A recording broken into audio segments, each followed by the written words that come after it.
Welcome to the show. My name is Matthias Olsson.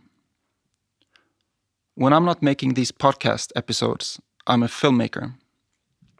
I run the film platform Campfire Stories, which you can find at campfire-stories.org. I make films with the aim to inspire towards a future that we can be proud to hand over to the next generation. You know, a world with a functioning biosphere, a world where you can still breathe the air, drink the water, and eat the blueberries in the forest.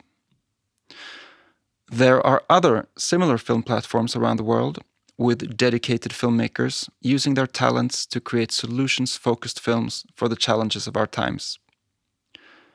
One such platform is Happen Films, which is run by two wonderful people by the name of Antoinette and Jordan Osmond. In this episode, I'll be sitting down with them to compare notes about what we as filmmakers can do to inspire positive change around the globe. To check out the work of Happen Films, go to happenfilms.com. And to see the films of Campfire Stories, go to campfire-stories.org. Enjoy the episode. All right, let's get started. Let me begin by asking you, can you describe Happen Films? Yeah.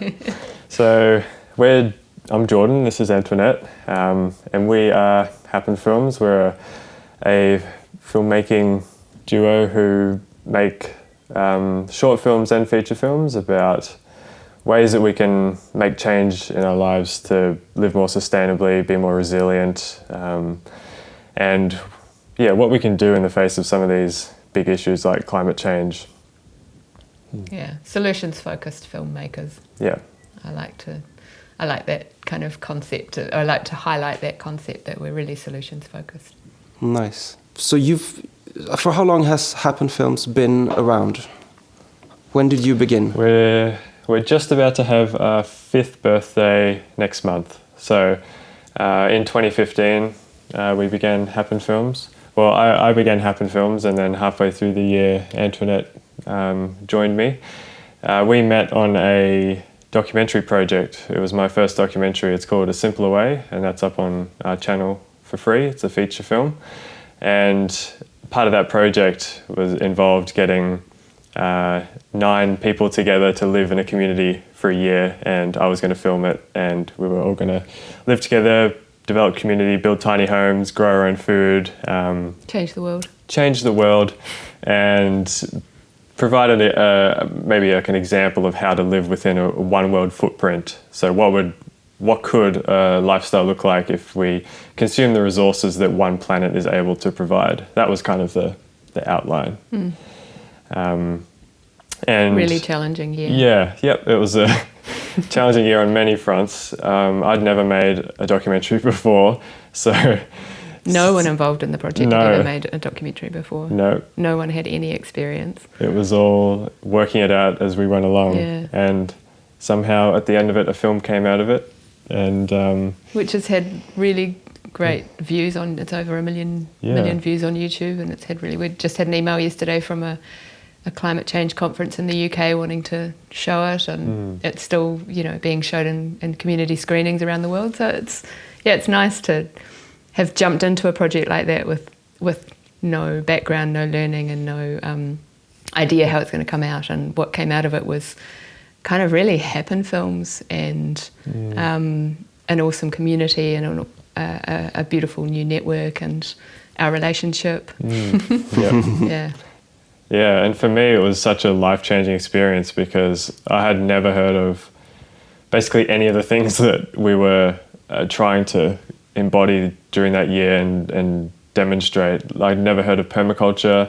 I'd never heard of peak oil, these kind of energy issues, and it was an amazing opportunity because I got to interview people like Nicole Foss, like David Holmgren, these academics who are speaking about these big concepts, and I was getting this first-hand knowledge, and as well as the practical experience of building tiny homes out of recycled materials and growing food using permaculture methods, and it was just like a big mind-blowing experience for me. I moved out of my parents' house to go live in my van initially, but then I got a tiny house, which was much appreciated during winter. But yeah, for me it was a huge personal experience, a life-changing experience, but also it's where Happen Films really found its voice and style. Yeah, I saw that film. I thought it was really great. It's hard to believe that it was the first film you ever made and that you didn't really know what you were doing, because it looked like you knew what you were doing, and it was really inspiring. But it was edited by a professional. Yeah, so. yeah. The only person who knew what he was doing was the editor, which probably saved it in the end, really. Right. And I haven't watched it in a couple of years. I don't know if I could now. You had to watch it. I had to go to a screening recently, and it was pretty cringy. I mean, you're in it, so that's another level I'm in of it, which is involvement. worse. Yeah. But yeah, it's always hard to look back at your work, even though like it still gets amazing comments and people are still screening it and love it. It's always hard to look back at your own work. I mean, you probably feel the same, is that you feel like you've grown so much and you would do things differently then, and you realize all these things that you didn't realize back then when you were making it. So it's always a bit like, ooh, that's What are you talking about? I love all of my work. It's just us then. So it began 5 years ago with this film, and since then, how many films have you made? How many interviews have you made? We've made about 20 short films ranging from kind of 5 to 20 minutes. We've made 2 feature films. So A Simpler Way was one, and our other's called Living the Change. And we've made 1 half-hour documentary called Fools and Dreamers, which was our big project for last year.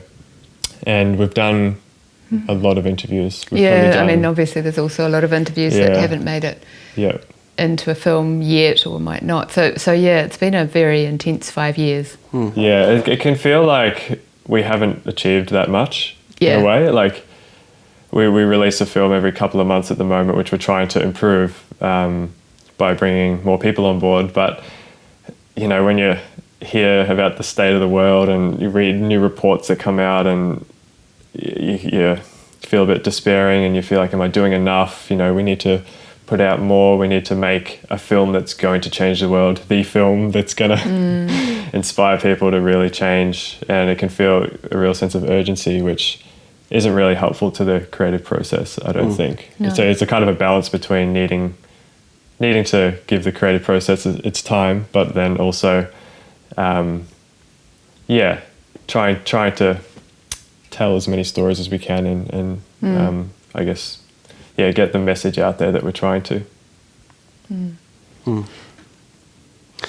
So, if you look back at before Happen Films began, and you look at today, what are some things that you've learned through all of these, maybe hundreds of interviews, I'm guessing here, but many interviews with presumably enlightened people, or not presumably, because I've seen most of your films and I know that there's some really knowledgeable people that you've interviewed. What are some things that you've learned about the world, or about how to go about trying to make less of a footprint, or live more in harmony, or just be more sane in this world, in this chapter?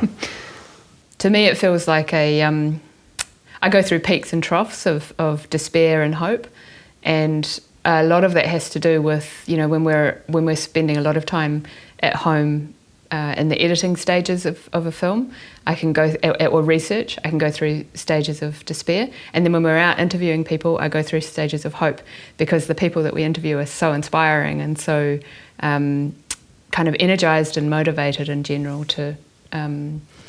With their message. I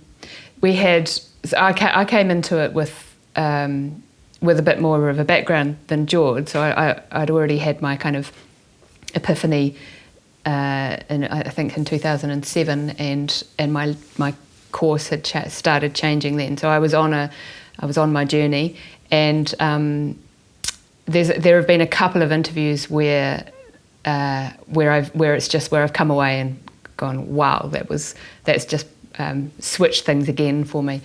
One was with a woman that we interviewed for a documentary, Living the Change, and she's mechanical engineer. And she was talking about energy, and I was still very much in that techno-optimist. I wouldn't have called it that at the time, but I was a techno-optimist. So I did really feel that, that having solar panels and an electric car and, all of this technology was actually going to save the day. And I came away from that interview understanding that it wasn't going to be a magical thing like that, and that was. That was one of those moments where it's like, oh wow, I have to rethink everything again. Was that? Sorry to chip in here, but was that the woman who said something that we have to go back to, like in the 60s and 70s? That's the sort of level of consuming that we have to return to. Yeah, I the like 1950s. That has stuck with me, or the 50s. Yeah. That comment really has stayed with me. Yeah, no, exactly, and it's little things like that really, when something like that really stays with you, and it might not even feel like a big moment at the time, but I think that's one of the most important things that we do as storytellers is those little comments or moments that just really stick with you and might not change your life in the moment. In that case, it was quite a shift. So I really made some really important mental shifts. That notion of going back to the 50s, because often techno-optimists are really grumpy with you when you suggest that technology might not save the day. And there's that really common comment, oh, well, what are we going to do? Go back and live in caves? And so those are the two options. Yeah. Either we have hyper technology, or we go back to being cavemen. Yeah. And it's such a narrow-minded viewpoint, but it was really important that she says that, we need to go back to the 1950s. The 1950s feels very, well, I'm 45, so I wasn't born in the 1950s, but it feels close in the scheme of things. It feels doable, it feels manageable, and it actually feels quite appealing. Yeah. When you really research it and think about it and look into how people were living in the 1950s. I think there's a lot that was happening in the 1950s that I wouldn't want to go back to as well. I mean, that was the shifting time. But yeah, what a much more positive, sort of inspiring and hopeful way of thinking about it. Yeah.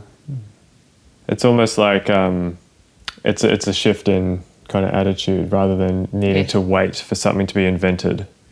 I think that's a big thing, and a big message in our films is that we don't need to wait to start making change, and for someone else for the government to make change, or for businesses to invent the right thing, the right products. We're all about like how individuals and communities can create change, be more resilient, and how that we feel is where the movement is going to grow and where the groundswell for change will come from. I don't have any or much hope that it's going to come from top down if we look at the governments around the world today. So where else is it going to come from? And that's from the bottom up. But technology, of course, will play a role. I think it's just an important discussion of like what role is that going to play, rather than kind of taking for granted that humanity's on this trajectory of growth and progress, and soon we'll be on Mars and we can abandon this Earth because we ruined it and we better start again somewhere else. There's got to be some middle ground, I think. I hate that idea, the Mars idea. Yeah. I'm like, maybe we should stay on the place where we have literally millions of years of getting used to the place. Having our body function with the chemicals that are around, and this oxygen thing that we are, seems to work well for us. The water thing, Yeah, it's almost like the epitome of separation. Like even thinking that we could survive, like maybe technologically, one day, if forget any like limits to growth or progress or anything. Say one day we could live on Mars. Like I wouldn't want to. I'd rather die here on Earth, I think, because like I'm not going to go live in the middle of the desert. Like why would I want to live in a bubble on Mars in this artificial environment where I don't think, without being surrounded by other living things, I don't see how humans can have a healthy existence by being these kind of solitary creatures on a planet that isn't our home, and it isn't in that web of life that we've evolved to be in. I just don't. Sure, we might be able to survive, but I don't know. Is it a lifestyle that we want? Right. Is that the future we want? It is the ultimate in disconnection. I remember reading a book when I was in my early teens, which was set in the future, and I loved fantasy and I love future. Anything sort of. I love the idea of taking a pill and it would taste like a roast, and a whole roast meal, and you wouldn't have to eat anything else. These notions. I still like that idea. This world was a world in which everyone lived in domes because obviously we'd ruined the world and we couldn't live in nature anymore. And I loved the notion of it. I loved the world that author created. But I look back on that now and think, thank goodness I've become a person who recognises that I'm not a human being of planet Earth unless I'm living in nature and living. Well, I am nature, and to enclose yourself in a dome, you're no longer really what you were born to be. Yeah. But so when I hear people talking about going to live on Mars, I kind of think of them as my 13-year-old self. Like it's such an immature, disconnected, separated, undeveloped mindset. And it makes me sad that there are people in positions of real power who really are actually creating the possibility of that happening, who have that mindset. You can almost feel, I guess, kind of sad for that viewpoint, because that's a symptom of not feeling connected to the land, to the earth, and that's got to have some hollowness within those people, and I mean within all of us, I guess, because none of us are, or maybe apart from Indigenous people, I feel so disconnected to the land, really, which is something. It's been a huge shift in all this over the last 5 years, is trying to reconnect, and I think is a huge part of all the change that needs to happen. But yeah, to feel like we can do without those relationships, I think is I don't know, it's a sad viewpoint. Yeah. But there's some similarity when I hear you talking about living in a bubble world. It's sort of, I used to live in New York. I lived there for 13 years. And not that I was just staying in my apartment all the time, but I mean, you could literally just stay in your apartment and order in food and order, like anything could be brought to you. And I feel like, maybe I'm wrong here, but I feel like there are people who sort of live that bubble lifestyle already, and that for them maybe wouldn't be so drastically different to do that on Mars. So maybe for some people it's I feel like maybe it's not until you begin to have a relationship with nature for real that you start to understand what it is to be human. And I think that's at the core of our issues, is the fact that so many of us are, I mean, I know because I was so completely disconnected from what I feel now is kind of how we're supposed to live in the world. Yeah. And I'm not saying that cities are a bad thing and shouldn't exist, because I actually think that it's you can create a really beautiful form of resilience and community in a city in a way that it's actually can be quite hard to do in the country. And it would be silly to think of a world that didn't have cities, or to try and sort of dream of a world that didn't have cities now. But I think we can still create that. We can still reconnect as city dwellers. But I think that the core issues that we're dealing with, globally, have to do with that disconnection that so many of us are experiencing, knowingly, unknowingly. Yeah. Did you find that when you were in New York? Did you feel like you needed to get out, or I'm interested to hear how that shift happened for you? I mean, it was actually really, really great. I moved there when I was 21, so from 21 to 35 I lived there, and And what a great time in your life as a young person to start to realize who you are and who other people are, and to be in this city that sort of has everything, and there's cultures from every corner of the globe represented in the restaurants and music. And I really, it was double, because I really loved it, but at the same time I also felt like this is not for real. something felt weird, and I couldn't put my finger on it. But I was just having such a good time that I wasn't really asking those questions, and I wasn't really into politics or. I mean, I cared about nature, and I cared about the earth, but not actively. I cared more about. I guess I was in that developmental stage where it's like, who am I in this world? So that was more important. And then, and I was working as a fashion photographer. I say that now with a little bit of shame almost. At the time, it was like the coolest thing that you could say, like at a party, like, what do you work with? I'm a fashion photographer in New York. Today, it's like, oh, but I have to own it, because that's what it was. But I was a photo assistant first, and we were doing all these photo shoots with supermodels, and it was very glitzy and fancy on the surface. And then when I went on my own as a photographer, I was really surprised to find that I got a lot of work, and I was hired, and I was able to be a photographer also in my own right. And so I was caught up in the glitziness of that, and in the idea of that. And then when I started to realize that, oh, so this is who I am now, or not who I am, but this is what I work with now. Is this really what I want to be working with? Is this really, like, to whose dream am I contributing, and what is my contribution? And it started to catch up with me around when I was around 30, that I don't really want to be a skin product salesman, which is really what I was.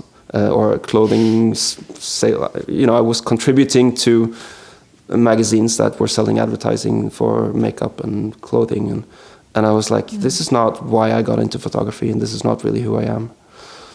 And then I started doing more portraiture, and then I found this film festival. Human Rights Watch organized the film festival in New York, and so I went there every year, and I was like, wow, this would be something to be able to explore all these different worlds and tell these stories.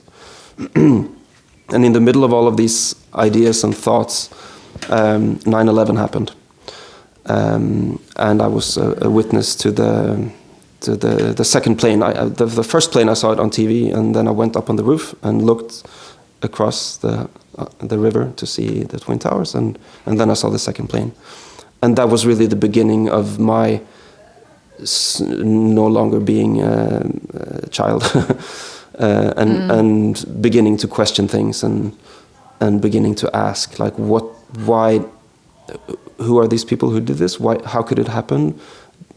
There must be a reason for this. Not to say that there was a legitimate reason for it, but there must be a reason. And when I would listen to the news and listen to radio, nobody came up with an answer that satisfied me. The answers were silly. They were like, do you remember George Bush?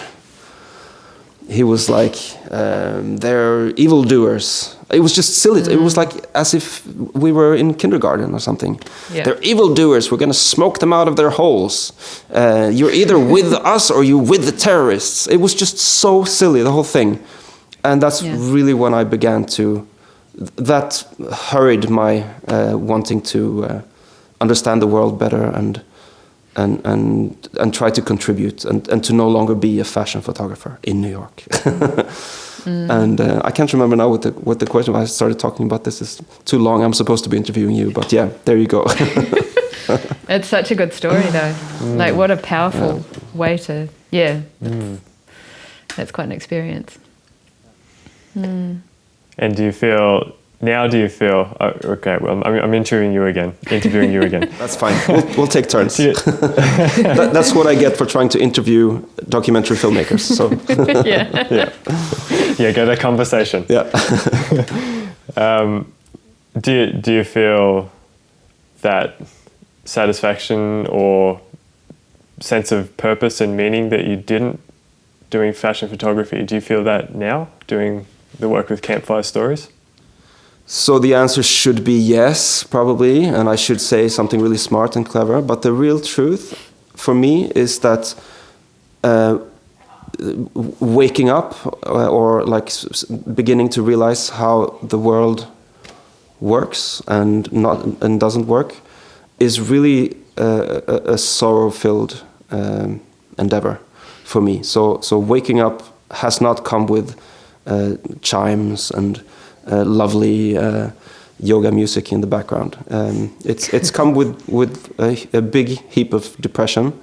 But in facing that, there's also the promise of actually feeling like I'm actually doing something that I don't know. I can't say that it contributes. I can't say that it does good, but I can say that I'm doing my best to the best of my ability. I'm using the gifts that I've been gifted, and I'm trying to do something with them, to go in the direction where if I'm just close my eyes and feel like what can I do? What's the best I can do?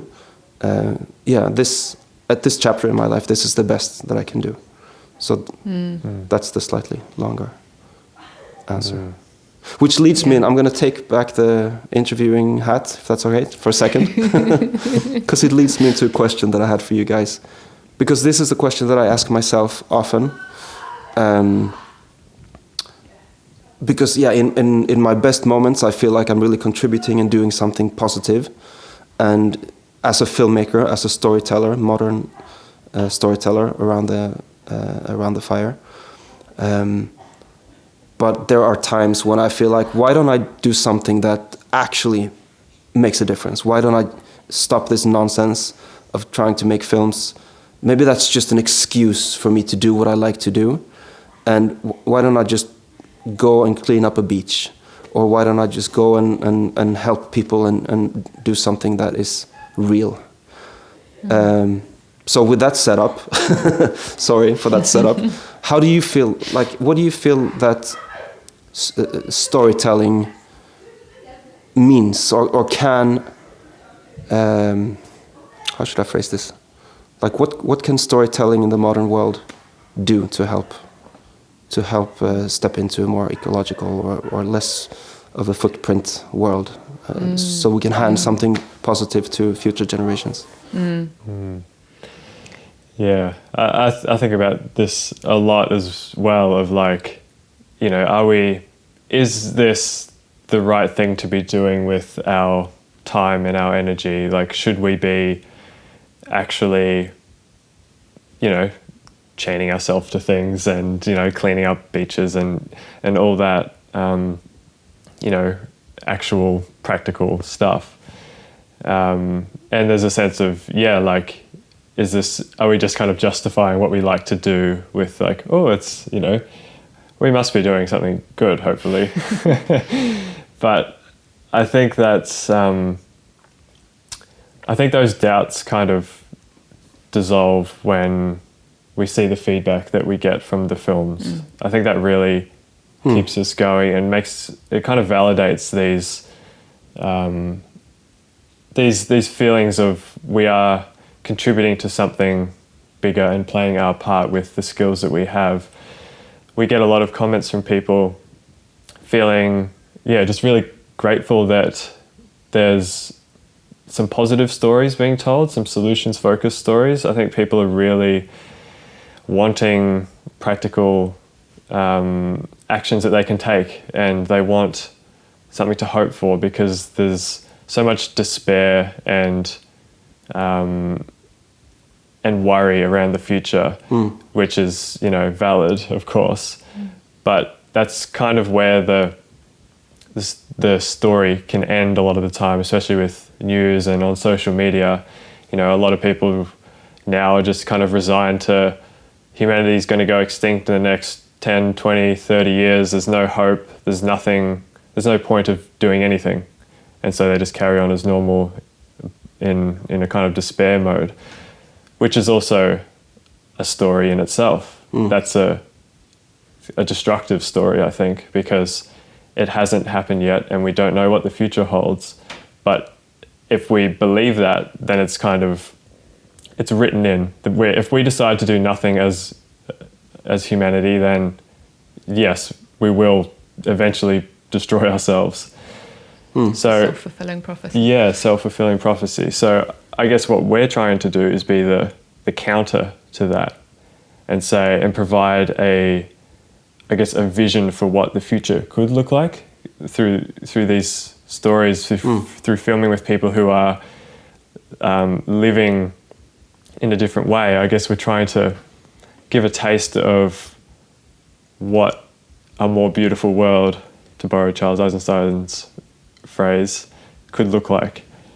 Because I think that can be a struggle for people, and can be a part of the problem is that there's no alternative to the doom and despair. And if there's no hope, then nothing will change. And so by giving these examples and showing that things can be done, and that it can be done on an individual level, I think is really empowering. And I think we tend to see that with the comments that come in. Yeah, we had someone write yesterday, and he sent us a $100 donation, and he's a young New Zealand guy. It's so lovely when a complete stranger sends you a generous donation, because your work has had an impact on him. And he said, I've watched all your films, and when I have days of despair, I've got a few go-to films that I just come back to, and I watch those, and then I feel a little bit more hope, and like I can kind of get on and make the changes in my own life. And it's like that. Like we were sitting on the couch reading this email together, and we're both like, it has an emotional impact to read that, because it's like, okay, we are actually doing something that's that people are telling us straight away, has an impact. I know when I was in 2007, I read a book. So this was my kind of moment. I'd always had a little bit of a greeny kind of bent to I'd wanted to save the whales and dolphins when I was a teenager, and the rainforests, and it was a very kind of surface level of environmentalism, and I didn't really understand the issues. And I read a book that had that was my epiphany moment, and it really turned my life around. And I wish now that I'd written to the author and said, thank you so much for completely changing my worldview. And having had that experience, I know that in fact I should write to her. Still can. I still can, even if it's over 10 years later. So yeah, when people do write to us, when people actually take the time to sit down and write an email and say that, then you know that it really is something that you are really reaching people. Like I said before, I do have moments of real despair, and I sort of think, we're growing our food, and we're part of our local time bank, not particularly active, but we're very connected with sort of people in this space, and we're sort of trying to build our resilience through our community network. So we are kind of doing things at a personal level, but then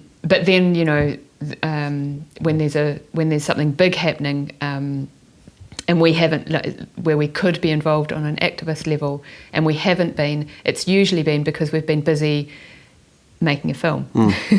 And there is that real sense of, is it more important to be here reaching this self-imposed deadline, or to be out there picking up waste on the beach when a huge storm opened up a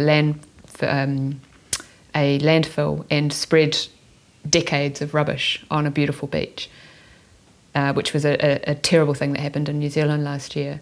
And so many people went there to help pick up that waste, which seemed almost futile because there was just so much of it, and people are still out there picking it up months and months later. And we were in the middle of Fools and Dreamers, and like how do you sort of weigh that up, and are we doing enough, and is it enough to just put films out which we love doing? And you do feel a level of guilt because you're doing something you love doing. I mean, we're so privileged to do what we love and do it in the way that we love doing it, with no one sort of applying pressure about how we do it or in what time frame we do it. You know, we are incredibly privileged. So yes, some guilt comes along with that because. But I guess that's the dilemma of our time. Probably that applies to people not only who are working with what they love to do, but maybe that applies to everybody who go to the supermarket and they see that.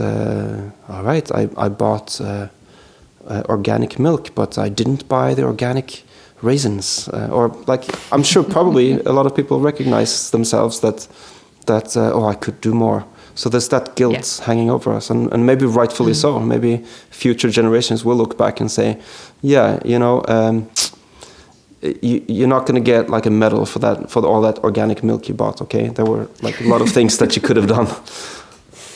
Yeah, I think it's because it's a really interesting.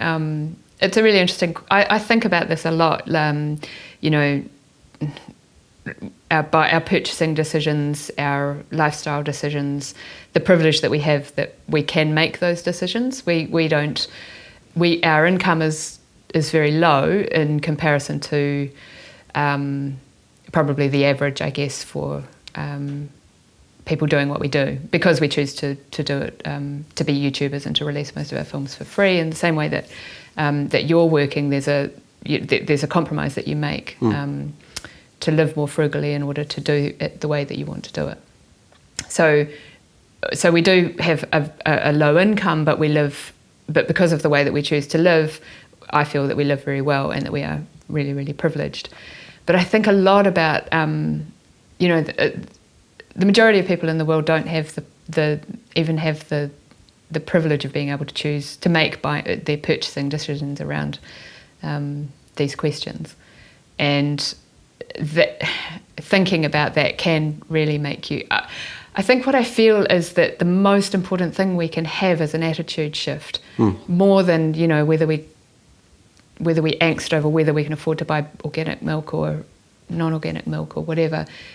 Is the most important thing that we can be doing is thinking differently about how we live in the world. And if we can't buy or make organic milk because we can't afford it, we can still be talking about how we live in the world to the people around us, and we can still be creating other ways of being more connected to what's happening in the world. It doesn't all have to be around your purchasing decisions. Right. And I think we can, and those of us who are middle class and privileged can get very caught up in that, you know, what often becomes kind of greenwashing of, you know, like, you know, I've got my stylish keep cup, and so therefore I can feel good about myself.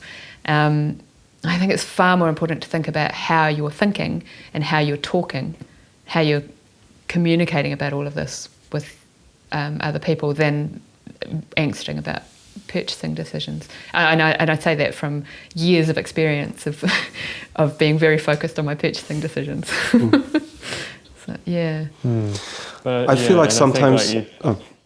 I was just going to add to that, like, go ahead. what you touched on though, of like, you know, just making films isn't enough. We feel like, you know, it's really important to us to live the message that we're putting out there, because it feels like the right thing to do. So, you know, like we're trying to grow as much food as we can. We try to use the purchasing power that we have to support the industries that we want to support and see thrive. You know, we're doing our best to be as low waste as possible. We're conscious around our consumption. And I think that's a really important foundation for us to not just, you know, put this message out there, but to also live it, because that would feel very hypocritical. It wouldn't feel right either. Yeah. But it's also empowering to live like that. I mean, it's very empowering. Yeah, it's how we would live anyway. Yeah. Even if we weren't making films, this would be how we'd live. Yeah. Right. Yeah. I feel like sometimes it's not, because if I imagine let's call it the perfect me, who has zero zero waste and live the perfect ecological life with zero footprint of any kind.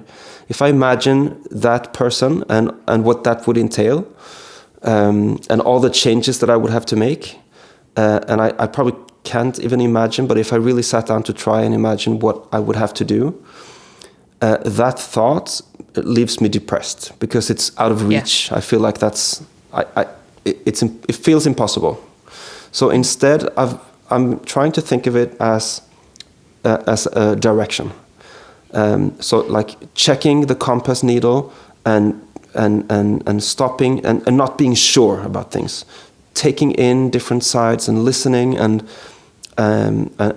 just really calibrating that compass and taking a small step and asking myself, what is my next step that feels right? So just recently, because I've been driving around this old Volvo I have to throw in Volvo there because I'm Swedish, from 1994, a real gas guzzler.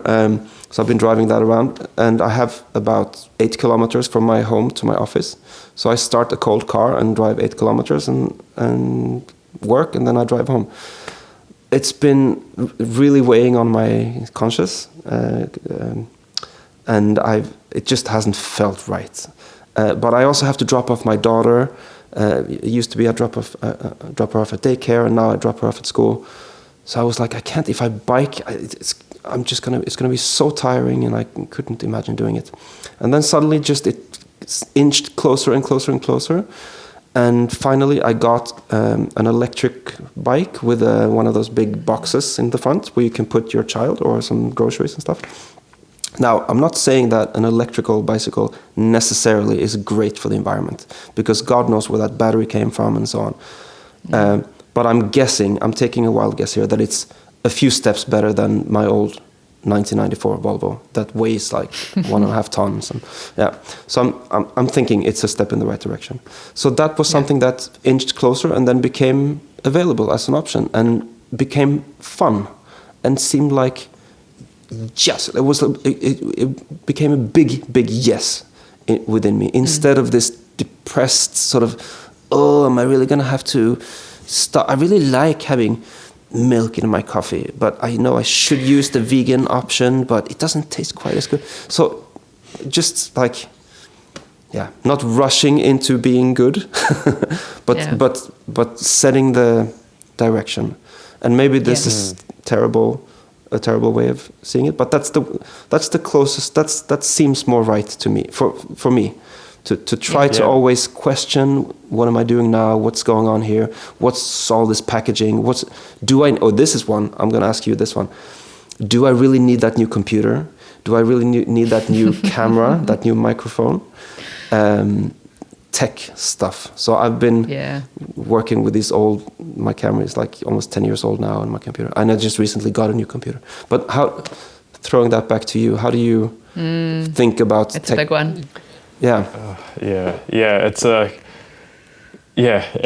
challenge. It's because, like essentially we rely on technology and this global supply chain of dubious materials to give us the equipment to do what we do. Because I do most of the buying of gear and things. It's a question that like everything I buy, it's almost exhausting because I have to go through this like mental checklist of like, okay, is this worth it? First I try to buy it secondhand, but I can almost never find what I need secondhand here in New Zealand. There's just not a big camera market of certain things. So I do end up buying more than I'd like new. But then there are things like cameras. Like, do we upgrade cameras? And okay, I can't buy this camera here secondhand. Is it worth buying new? And then recently I made the decision. Yes, okay, I'm gonna buy a new camera, which is I've only ever had one other, or I've had 2 other new cameras. But I was less conscious about it then. But yeah, buy as much secondhand as we can. but then also being very conscious about when we do buy new, I think is our approach. Being conscious of it and really thinking it through, I think, is critical. Yeah. Another thing that, because as you'll know, there's a ridiculous number of little things you need to get, you know, adapters and. Yeah, I mean, that's the stuff you can never find secondhand. No one sells like this particular piece of rig for this camera. And then that comes with mountains of packaging. It's really difficult to buy anything that doesn't come multiply wrapped in plastic and bubble. We ordered something that came in, you know, in a box 3 times its size, filled with bubble wrap. Yeah. And it's, you know, luckily the lady at the post office was delighted to take it so that she could give it to people for their Christmas presents. But yeah, so there's this, it's a constant thinking and battling and writing to people and saying, could you please send it in different packaging, which most of the time they can't because it's already packaged. But I think first it's the consciousness, and second it is actually writing to people and saying, because even if they can't send it to you with different packaging, they've heard that, and if they hear it from someone else and then they hear it 7 times, apparently you learn after hearing things 7 times, so maybe it'll work with businesses as well. They have to make those changes if enough people demand it. Yeah. So I think that's part of it for us. Is it's a tiny little form of activism in, you know, if we can wrap it up in what we're doing in some way or unwrap it. Unwrap the plastic. Nice one, Jordan. Yeah. Thank you. So it's a constant process for us of being conscious and being present in terms of, in everything that we making sure that our lives, that our ethics feed into everything that we do. Right. Yeah. But like what you're touching on before, I think, is a lot of these problems are systemic as well. So you can only do so much. You can only, you know, we're operating within a system that doesn't make this easy. So there's always going to be compromises. Yeah. So like you riding or you needing to drive or buy an electric bike, it's similar here. Like we have a car that we need to drive into Christchurch to buy our groceries and do other things. We do that once a week. We try to keep it to once a week. But, you know, there's no train to go in there. We can't ride. We could cycle 3 hours there and back. It would be a big day because then you need to cycle around the city as well. So there's these kind of like systemic infrastructure challenges as well that make it just really hard because, you know, and relative to everything, petrol's pretty cheap as well. Like, it should be more expensive, really, for what it is. Yeah. And it makes things like, buying an electric bike is inaccessible for a lot of people because they are very expensive, or buying an electric car and all these things as well. They're so... they're out of reach. They're out of reach for a lot of people. So, yeah, you can only do what you can do, and you can only take your next step because you can't do everything at once. Yeah. Which is, that's the approach we take as well. Like, you know, we didn't 5 years ago have an epiphany and everything was changed. You know, we're on a slow journey. Yeah. Every year, you know, we're slowly making changes. The latest one being trying to reduce waste. But yeah, it's because you also are constantly learning about what you can do as well, and getting new ideas, and so it's always a journey. And I don't know, maybe in our lifetimes we'll never live sustainably or never live within the resources of one planet, but you know, we can work towards that. I think. I want to switch gears a little bit and ask you about the future of Happen Films. But before that, I just want to throw in, since I'm a newly has become a proponent of biking instead of driving. So I will say that even though an electric bike, even a fancy one, the one that I bought that was quite expensive, is not really expensive. If you compare, if you had a car and if you're getting rid of your car and getting the bike, it takes a year and then it breaks even, and from there it's only plus, because you're not putting petrol in it and you're not taking it to have it serviced and stuff. So it's actually it might be expensive at the time, but if you view it as a 5-year investment, it's super cheap, and it's delightful to ride to work. I've found, even if it's snowing or raining or whatever, it's actually. I was riding the other day and I was like, the weather was awful, and I was like, it's actually really just the idea of being out biking in this terrible weather that's bad. The actual, like, what am I feeling right now? The senses that I'm actually feeling are delightful. So that's my conclusion. Yeah, great. Yeah, there's so many other benefits to that than, you could narrow it down to carbon emissions, but that's a pretty narrow cost benefit, isn't it? Yeah. So there's other things that come with it. Yeah, definitely. But I want to ask you about Happen Films. How do you envision that it will unfold? And let's take a sneak peek. So you just had your 5-year anniversary. Let's say a 10-year anniversary sneak peek. What has happened? What are your dreams? Yeah, we're a multinational. Global corporation, offices in most countries. And the fees are hefty for watching your films, right? Oh yeah. Yeah, they're not free. Nice. Yeah. Nice, good going, playing good guys for 5 years, really like paying your dues, and then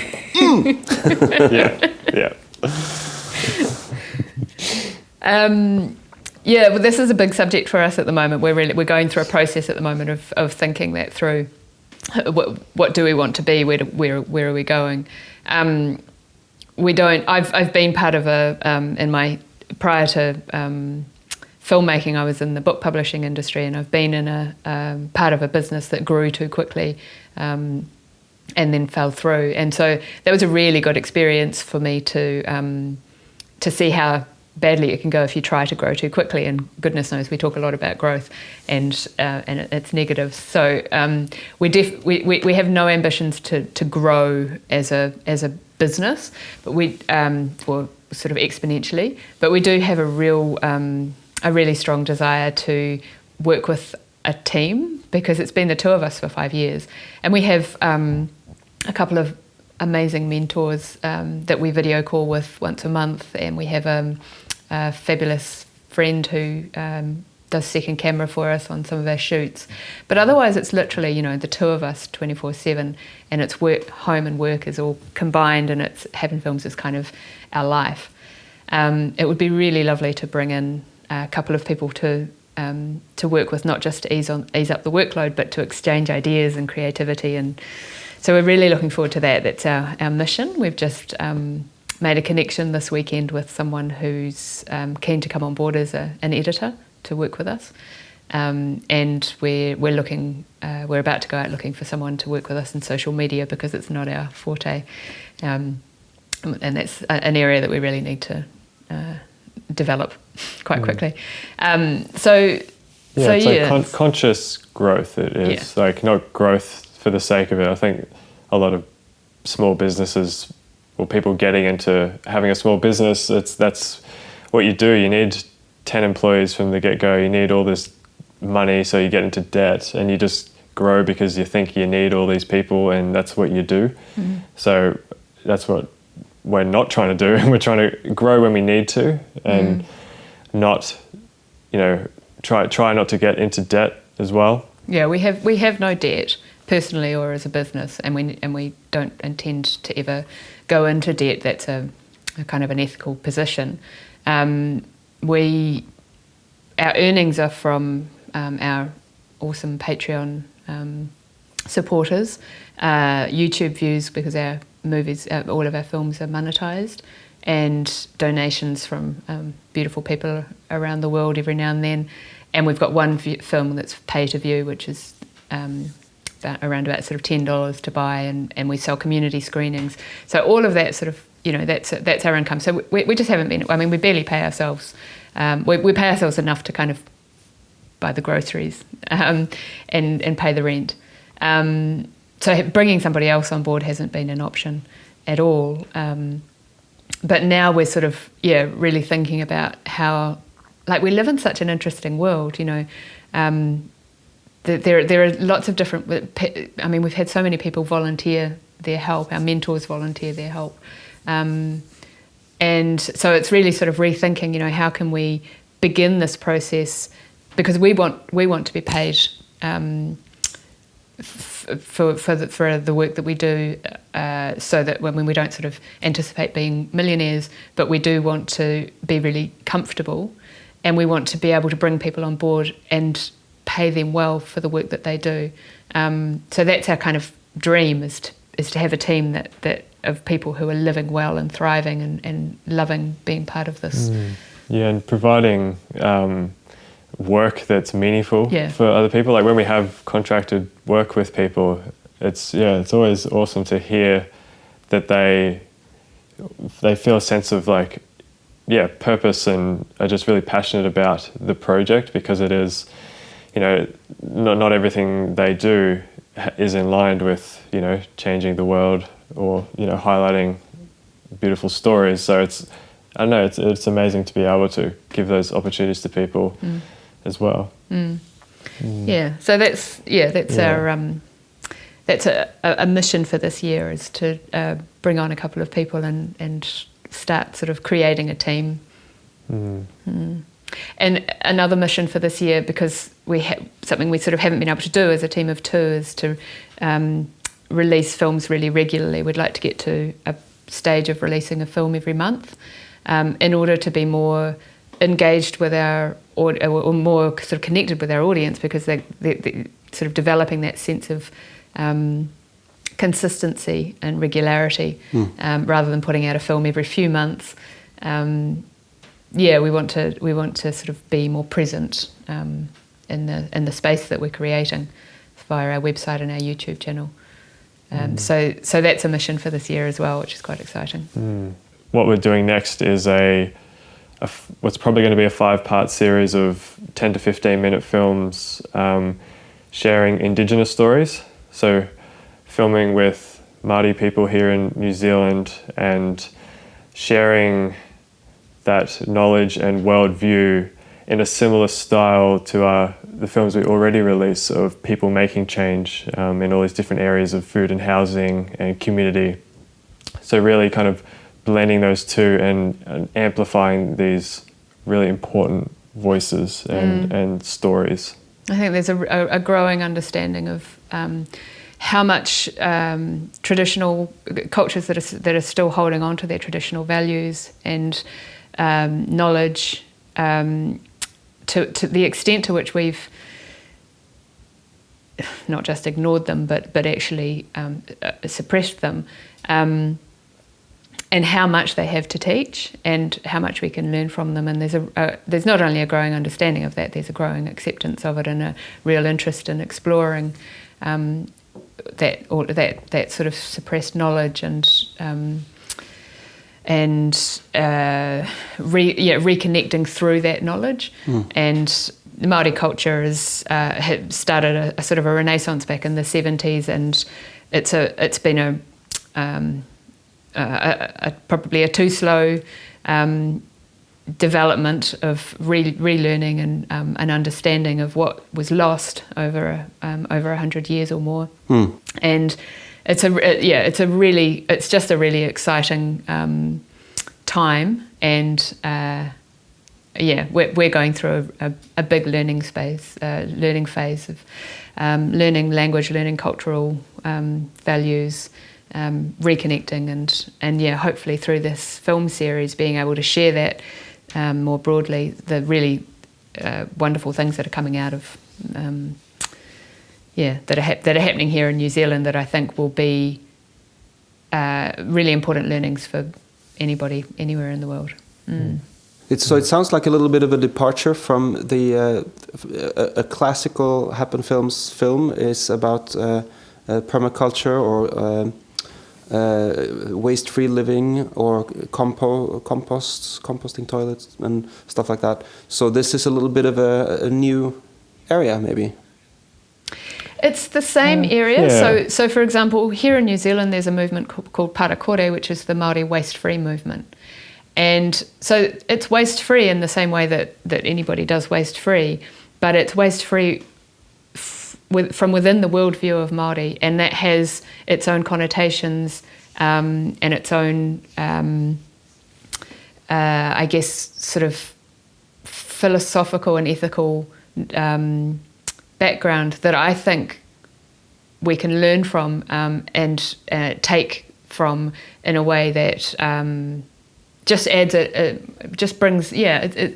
adds a different dimension to what we're already doing. So it's very similar. They'll be very similar films. In this case, we're hoping to take the production value up a notch by seeking funding for them, which we don't usually do for our short films.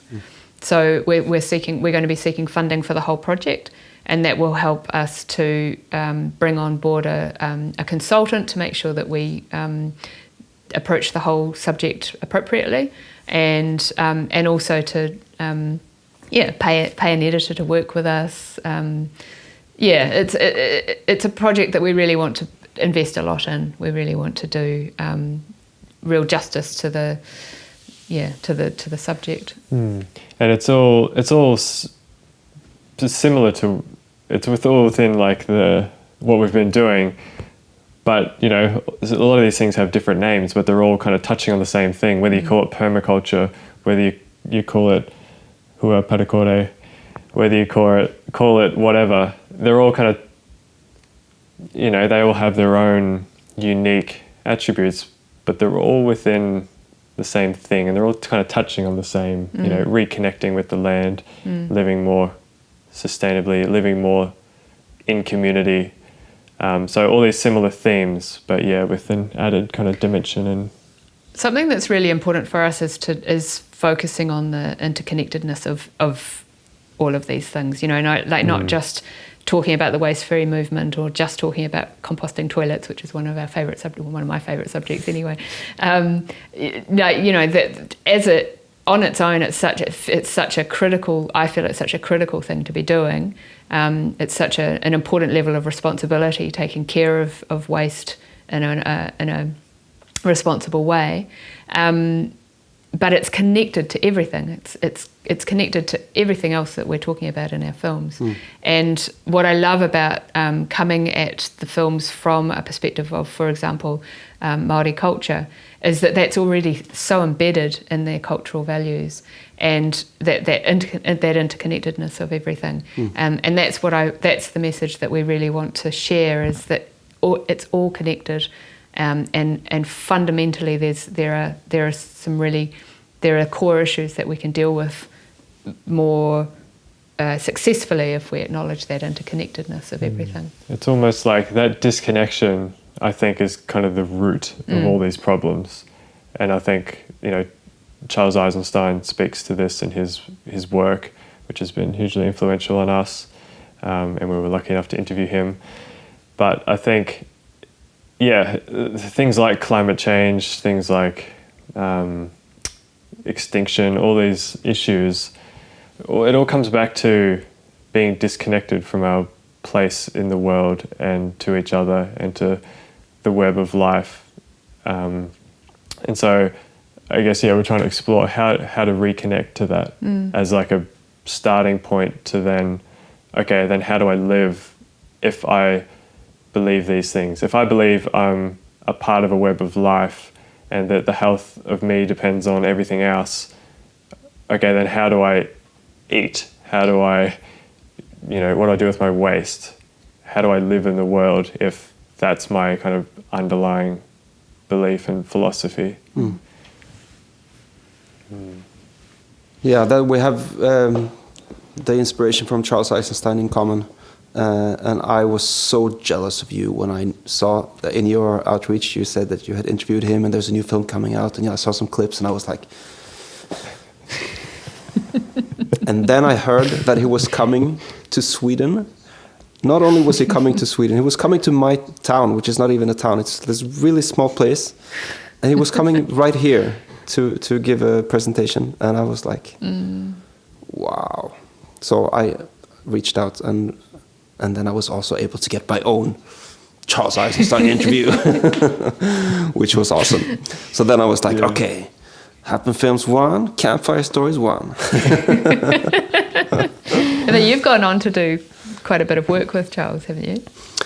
It's I made a long interview, and then he said that I'm so sick of filmmakers who just use like 5 minutes of an hour and a half interview, and then they chop the rest, and you never hear it or see it anywhere.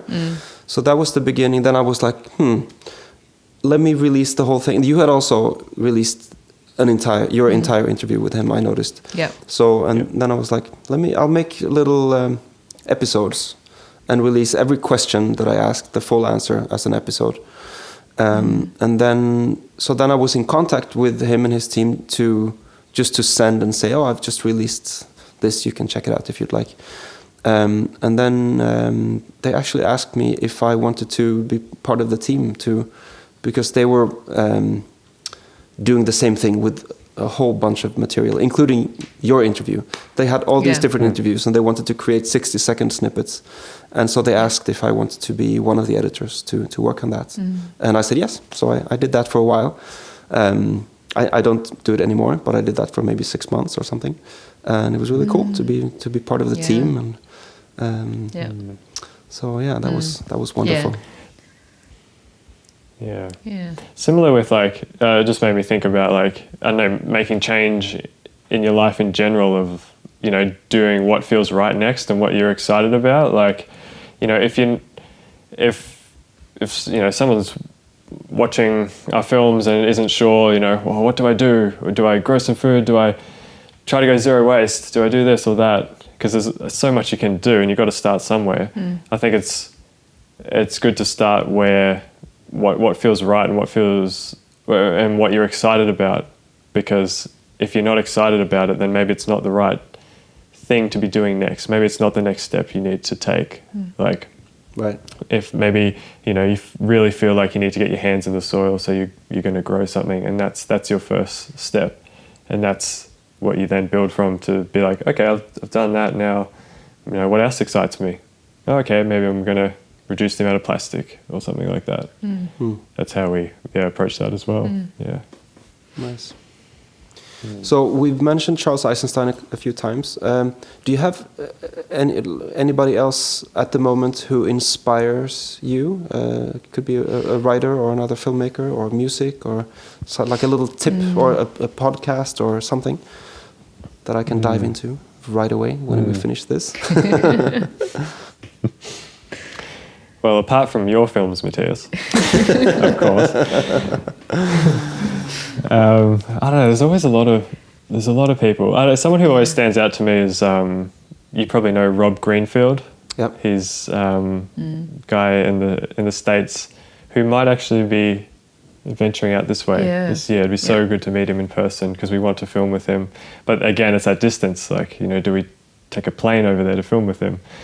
But I always find him a nice breath of fresh air on social media, because he's so honest, and he shares kind of the struggles with the journey he's on, and he's just living really radically, not in a way to say that everybody needs to live like that, but just kind of to make people question, how much stuff do I need in my life? How much money do I need?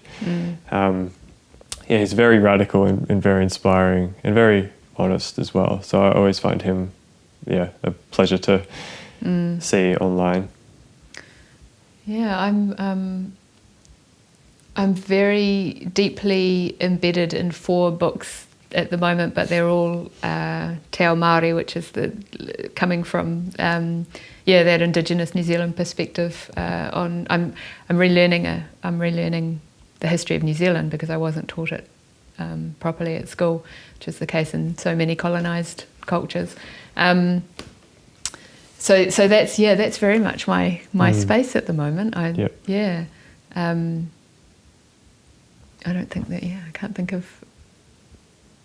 I'm so kind of inspired by that at the moment. That's where my head's at. Yeah, we've got a lot of new books coming in the mail. going on at the moment. A lot of library books, a lot of bought books. Yeah, it's interesting. I love the research stage of a new project. I love the diving deeply into it, and Is that sort of your role in Happen Films, the researcher, the structuring person? Yeah, the research, and my main role is producer and email writer, because somebody around here doesn't like writing email. So Quite a few. But George, we're very much I'll begin the research and then George will dive into it. And then when we're shooting, you're the director, but I'm sort of very much there. George's 100% behind the camera and the editing. So there's a lot of writing we share. We share a lot where we can, and then I guess we're very much a duo in the. All right. Well, before I set you free to do whatever you are going to do today, and before I set myself free to strike the set and go put myself to bed, because it's getting late here. It's getting late. Yeah. What did I miss? What did I forget to ask? What do you want to ask? How do we end this? Or do we just go bye-bye? Well, should we just give people, because your audience is going to be watching this, our audience is going to be watching this. Like, should we just reel off a few links to go look at things? Yeah. So where can people find your work? And what's your favorite stuff from your own work at the moment? Like, what are you most excited for people to see? I'm most excited for people to see the 3 films that I'm going to be releasing in the next few months. Cool. I'll give a brief breakdown, but I always, when people ask what I do and I try to explain, and they say, well, where should I begin? What should I watch first? Usually I tell them that you can begin with the film that I call An Unlearning, which is the one where I mentioned that I interviewed Charles Eisenstein, because that sort of explains me a little bit, like my background. How did I, like what types of questions did I carry into adulthood unanswered, and in which way did Charles' work answer them? And then the fact that I meet him, and then also he sings a little bit in the end, which is nice. Charles Eisenstein singing in the end. It's always nice. We didn't get into singing. We're going to have to do another interview where he sings. So that's a good one to start off with. And I have a short film coming out in a few months, which the English title will be On Compassion, and it's actually a filmed version of an essay of Charles Eisenstein. So the essay is called, the title is What's It Like to Be You? And it's sort of about polarization and about how can you put yourself in the shoes of the person that you feel is your opponent, or even somebody you hate. And I'm so glad you're doing that. That's such I love that subject. I think that's such a good subject to highlight. Yeah. I read that article, the essay of his, and I immediately knew how to turn that into a film. And strangely enough, Swedish television, I sent it to them, and I did not expect them to pick it up, but they are on board as co-producers. So it's going to be broadcast. Nice. It'll be the first co-production between Campfire Stories and Swedish National Television. So that'll have the opportunity to get a bigger audience, at least here locally. So that's cool. So I think that should be coming out in March or April. I have a film about forestry coming out in March, I think. Because there were ads on TV in Sweden from the forestry people saying that they were doing a great job and that it's so environmentally friendly what they're doing, and all the smart products that they can make from woods is wonderful. And I was like, yeah, that sounds great, but it just didn't sit right with me. I didn't know anything about forestry, but I should say I knew one thing about forestry, and that is the fact that whenever I would go into the woods and I would come to an area, a clear-cut area, I would feel tremendous sadness, and I just feel that something is wrong here. But then when you hear the commercials and see the ads and everything, they just make it sound like and make it seem like that's the way to do it, and this is great for this is progress and this is wonderful, and you can make biofuel and you can make all these things instead of plastic things. You make it out of whatever. They make it sound really great, but I was like, I didn't buy it, and so this film is called A Tale from the Woods, and I've interviewed 5 different people that are really experts on ecoforestry and biology and all these different topics. And it turns out that it's a horrific idea to clear cut forests and replant them. And I have for so-called forests that are really just tree plantations where every individual tree is the same size and the same age. And it makes them not able to collaborate and makes them much more vulnerable to fires and to storms and to insects, and so it's a really bad idea also economically, but somehow the forestry mafia in Sweden hasn't realized that yet. But that's one that I'm really excited about, and maybe I'll leave the third one. I won't speak about that now because it's coming out in May or June, and I haven't even started editing. But I will say that it's about following your heart, and that's all I will say about that. Nice, cool. Yeah, looking forward to seeing it. Yeah. Oh, and there's this really cool podcast coming out. When whoever is listening now is listening to it, it has already come out, and it's with Happen Films, Antoinette and Jordan, the dynamic duo from Down Under. I like it. Yeah, that should be our new tagline. Forget stories for a changing world. The dynamic duo from Down Under. I like it. Cool. And where can people find those films and your existing films? Campfire-stories, plural.org. Or if I did all the SEO work correctly, they should just be able to just put in ecological or Google or whatever they use, Campfire Stories. If that doesn't help, but Campfire Stories films, hopefully something will come up. But yeah, campfire-stories.org. Cool. And whoever is listening on my end, who perhaps has never heard of you, they go to happenfilms.com.